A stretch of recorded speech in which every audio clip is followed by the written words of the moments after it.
There was also a Giorgi II, Catholicos of Kartli, who ruled in 826 to 838.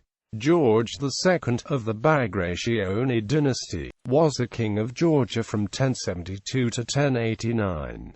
He was a son and successor of Bagrat IV and his wife Borena of Alania. Unable to deal effectively with the constant Seljuk Turkish attacks and overwhelmed by internal problems in his kingdom, George was forced to abdicate in favor of his energetic son, David IV, to whom he remained a nominal co-ruler until his death in 1112. He also held the High Byzantine titles of Curopalates and Caesar.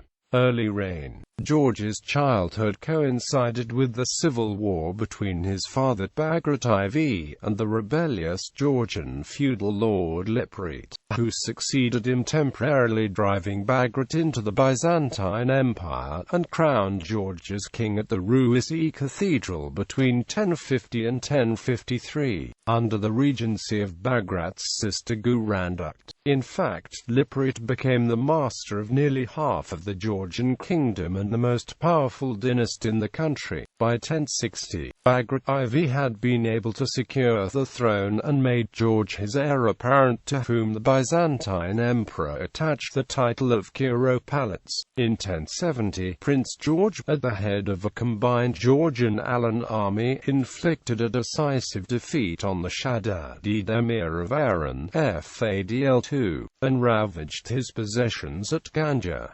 Seljuk invasions. George succeeded as King of Georgia upon the death of his father in 1072 and received the title of Nobelissimus and later that of Sebastos from the Byzantine emperor. A year later, he faced a major aristocratic revolt led by Nearnik of Abuli's DZE, Ivan Lipritis DZE, and Vardan of Svaneti. Although victorious, the king had to buy the rebels' loyalty through generously awarding them additional estates. Soon, Georgia was attacked again by the Seljuks, a nomadic Turkish people who would prove to be a major menace to George II's reign. Following the 1073 devastation of Kartli by the Seljuk Sultan Alparslan, George successfully repelled an invasion commanded by a Turkish general left by the Sultan in charge of the Caucasus. The king also secured the formal return of Upper Tau-Te, a frontier region which had been a bone of contention between Georgia and the Byzantine Empire early in the 11th century, by the Byzantine governor,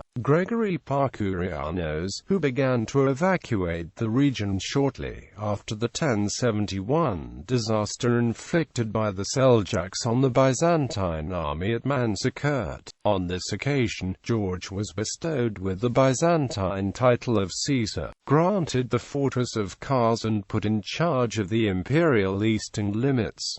This did not help to stem the Seljuk advance, however. In 1076, the Seljuk Sultan Malik Shah I surged into Georgia and reduced many settlements to ruins. Harassed by the massive Turkish influx, known in Georgian history as Didi Turkaba, or the Great Turkish Invasion, from 1079 80ths onward, George was pressured into submitting to Malik Shah to ensure a precious degree of peace at the price of an annual tribute. George II was even able to garner the Seljuk military support in his campaign aimed at bringing the eastern Georgian kingdom of Kakheti, which had long resisted the Bagratid attempts of annexation, within a unified Georgian realm. However, tired with the protracted siege of the Kakhetian stronghold of Vezini, George abandoned the campaign when snow fell, and headed for the Ajameti forests to ease his disappointment by hunting. The Seljuk auxiliaries also lifted the siege and plundered the fertile Irene Valley in Kakheti. Afsatan I, king of Kakheti, went to the Sultan to declare his submission, and in token of loyalty embraced Islam, thus winning a Seljuk protection against the aspirations of the Georgian crown. Deposition. George II's wavering character and incompetent political decisions coupled with the Seljuk yoke brought the Kingdom of Georgia into a profound crisis which climaxed in the aftermath of a disastrous earthquake that struck Georgia in 1088.